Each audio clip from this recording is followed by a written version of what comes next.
5 forecast with Mid-Michigan's only live radar. Here's Chief Meteorologist Brian Bachman.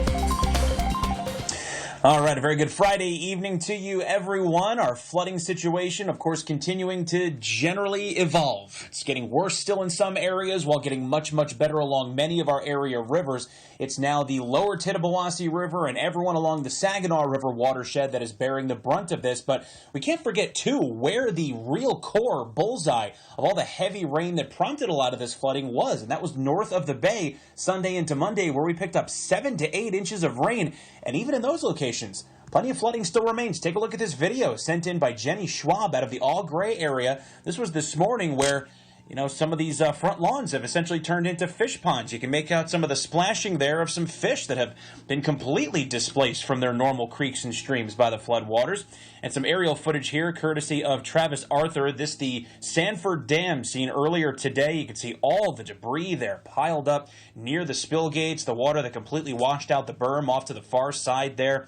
Of course, water levels much lower than they were a couple of days ago, and in general improving in that area so that the cleanup can continue. Now, looking at the First Warn 5 pinpoint Doppler radar tonight, live from MBS, you do have a few spotty, very light showers working their way in from the south and east. You can see a few speckled in here near the Sandusky area, running right along the M46 area toward Kingston. A few more actually exiting the Saginaw area, spanning up toward Midland, and also a few speckled in across the Flint and Grand Blanc areas. We'll watch for more showers to our south and west to try to rotate in the next few hours, but in general, these will be very light, and we are certainly not worried about these further aggravating our flooding problems.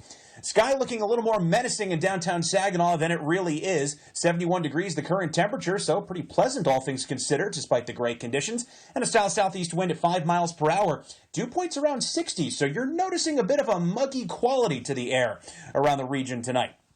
Temps around the rest of the area, mostly in the 70s. 73 for Caro and Bad Axe, 75 in West Branch. Clare's at 74 degrees, and some slightly cooler, maybe even more refreshing 60s in places like Port Hope, Caseville, Bay City, and East Tawas.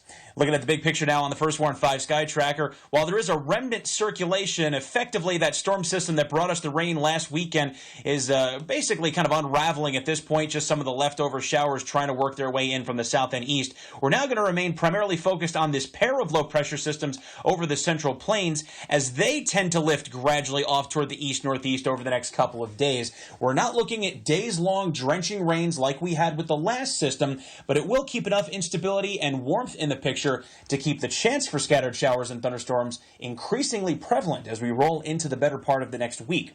So the hour-by-hour forecast, 8 o'clock showing a few of those leftover showers. They're gone by midnight, mostly cloudy skies lingering. Then as we move into the overnight period, those aren't so much low clouds that you're seeing there, but actually some patchy fog that will begin to settle in the muggy and calm air mass by morning.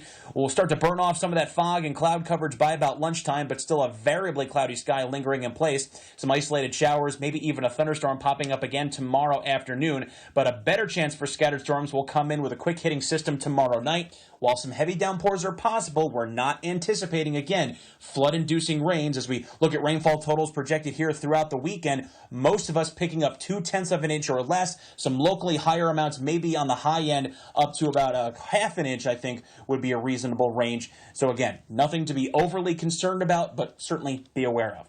56, the overnight low for tonight. Mostly cloudy with patchy fog developing overnight. 76, feeling more like summer tomorrow. Variable clouds and a stray storm possible. Speaking of summer, get ready to give the air conditioners their first workout of the season. 80 degrees on Sunday, still muggy with a chance for storms. Memorial Day, 84 chance of storms. 85 on Tuesday, and staying in the 80s through Friday, but each day again featuring that chance for hit and miss showers and thunderstorms. I'll send it back to you in the studio.